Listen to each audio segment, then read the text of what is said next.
Hey students, welcome back to my YouTube channel, The Journey of Mathematics with Science. Rima Goyal is here and we are discussing a very new interesting topic, that is weight of an object on moon. ये students, आपने क्या कभी ये चीज़ analyse की कि जितना आपका wait या किसी भी ऑब्जेक्ट का वेट यहाँ पे अर्थ पे है, क्या किसी और प्लेनेट पे या कहीं और यूनिवर्स में कहीं और जाकर भी सेम होगा?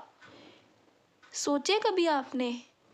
If yes then it's fantastic, if not then अब सोचना स्टूडेंट्स, क्योंकि आज मैं आपको बताने वाली हूँ कि बहुत इंटरेस्टिंग चीज़ कि स्टूडेंट्स, अगर किसी ऑब्जेक्ट सपोज किसी मैन पर्सन का या कोई भी थिंग का वेट यहाँ पे जितना है अर्थ पे, और मून पे क्या है उसका 1/6 हो जाएगा। यस, तो मून पे जो ऑब्जेक्ट होगा उसका वेट 1/6 टाइम्स ऑफ अर्थ होता है।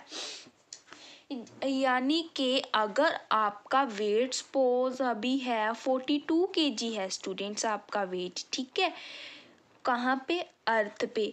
तो मून पे आपका वेट क्या होगा? 1/6 times of 42, that is 7 kg। Yes, अगर आपका वेट यहाँ पे 42 kg है तो मून पे जाओ, वहाँ के अपना वेट मेजर करोगे तो 7 kg होगा। यस, जानना चाहोगे कि ऐसा क्यों होता है? तो आइए बताती हूँ। First of all I will tell you what is the weight. Weight क्या होता है स्टूडेंट्स? आपको अर्थ पे भी पता है कि वेट और मास एक डिफरेंट थिंग है, ठीक है। हम साइंस में, फिजिक्स में मास और वेट को सेम नहीं कंसिडर करते। मास क्या होता है? मैटर होता है जो उस ऑब्जेक्ट में कंटेन्ड होता है, ठीक है। क्वांटिटी ऑफ मैटर, कि उसमें कितना मैटर कंटेन्ड है। Is it clear? और जो वेट है, वेट क्या होती है? एक फोर्स होता है। मास के लिए हम मैटर देखते हैं और जो वेट होता है इसके लिए हम फोर्स देखते हैं, कि जिस फोर्स से वो उस प्लेनेट पे, लाइक अगर हम अर्थ पे हैं तो अर्थ पे वो ऑब्जेक्ट कितनी फोर्स से अट्रैक्ट करता है उसे हम बोलते हैं वेट। सिमिलरली स्टूडेंट्स, मून पे वेट क्या होता है? Weight of an object on the moon is the force with which the moon attracts that object, कि जितनी फोर्स से मून उस ऑब्जेक्ट को अपनी तरफ अट्रैक्ट करेगा उसे हम बोलते हैं weight of that object. Clear?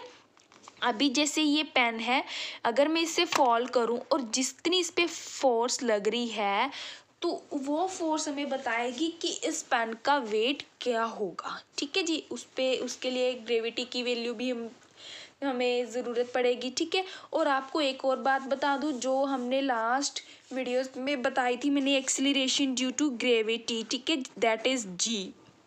उसकी वैल्यू अर्थ पे तो होती है 9.8 मीटर पर सेकेंड स्क्वायर, बट अगर आप किसी और प्लेनेट या फिर मून पे चले जाओ, वहाँ पे क्या है, इसकी वैल्यू डिफरेंट होती है। ये वैल्यू सेम यही नहीं होती, ठीक है, ये वेरी करती है। Is it clear? तो सबसे पहले यही था कि वेट क्या होता है। अभी वेट भी एक फोर्स है और फोर्स का फॉर्मूला आपको पता है क्या होता है? Mass into acceleration. Acceleration due to gravity consider कर लेते हैं हम, तो हम वेट के लिए भी क्या लेंगे? Mass into gravity. तो हमारा वेट किसके इक्वल होता है? mg। Is it clear?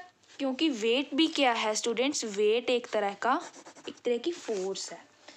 और अभी हम आज फाइंड करके मैं दिखाऊंगी कि किस तरह से किसी ऑब्जेक्ट का वेट मून पे, अर्थ पे ऐसे कम क्यों होता है, ठीक है। उसके लिए क्या है, हमें वेट कैलकुलेट करना होगा।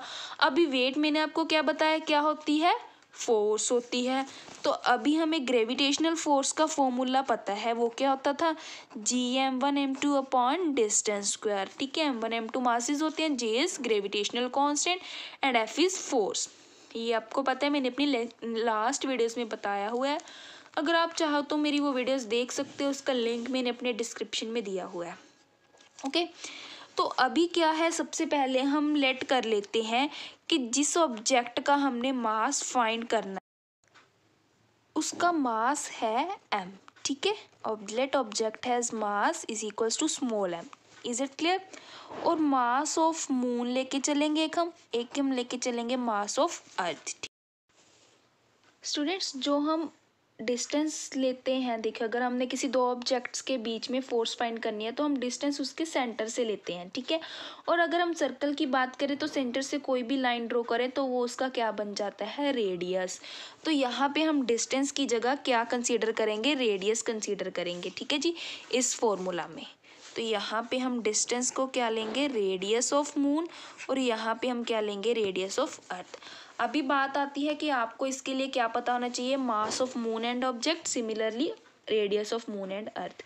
देखिए मास ऑफ मून वो क्या होता है 7.36 into 10⁻²² kg, and mass of earth क्या होता है 5.98 इंटू 10⁻24 kg, या फिर आप इसे 6 भी लिख सकते हो, ठीक है, अप्रॉक्सीमेटली। ऐसे ही रेडियस ऑफ मून क्या होता है 1.74 into 10⁻6 metre, and radius of earth क्या होता है 6.37 into 10⁻6 metre.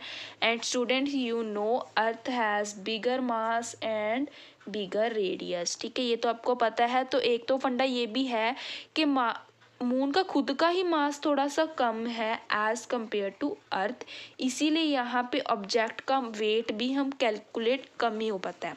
Is it clear? अभी फाइंड भी कर देती हूँ कि एग्जैक्टली 1/6 टाइम्स ही क्यों होता है।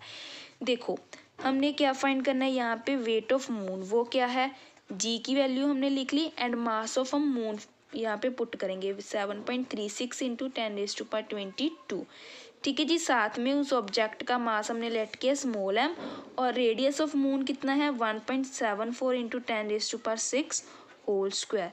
साथ में कॉरेस्पॉन्डिंगली यहाँ पे हम weight of that object on earth find कर रहे हैं, जिसके लिए हमने जी पुट किया, और मास ऑफ अर्थ वो कितना है 5.98 into 10⁻24 into mass of that object upon radius of earth कितना है 6.37 into 10⁻6।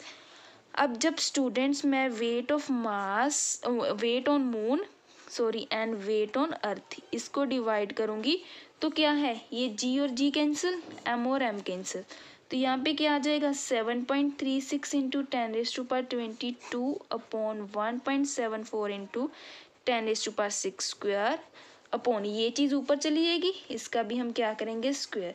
6.37 into 10⁻6 square is equals to 5.98 into 10⁻24। अभी ऐसे क्वेश्चंस को हम कैसे सॉल्व करते हैं मैंने पहले भी बताया था, एक बार अब बता देती हूँ। जो ऐसी वैल्यूज़ होती हैं 3, 4, 5 वाली उसको अलग से लिख लीजिए, ठीक है। 6.37 का स्क्वायर अपॉन यहाँ पे 1.74 का स्क्वायर है multiply by 5.98 multiply into 10⁻22 into यहाँ पे 10⁻6 स्क्वायर दैट इज 12 अपॉन यहाँ पे भी 6 स्क्वायर 12 इंटू 10⁻24, ठीक है। अब इसको हम अलग कैलकुलेट कर लेंगे, इसको अलग कैलकुलेट करेंगे।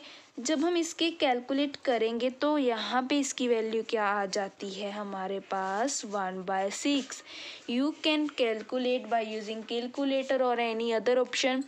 आप देख लेना, इसे सॉल्व करके हमारे पास वैल्यू 1/6 ही आएगी, दैट इज 0.165 समथिंग, ठीक है। तो इसीलिए स्टूडेंट्स अगर हम मून पे चले जाएं तो हमारा वेट 1/6 टाइम्स हो जाएगा। ये देखिए weight on moon is 1/6 times of that object on earth.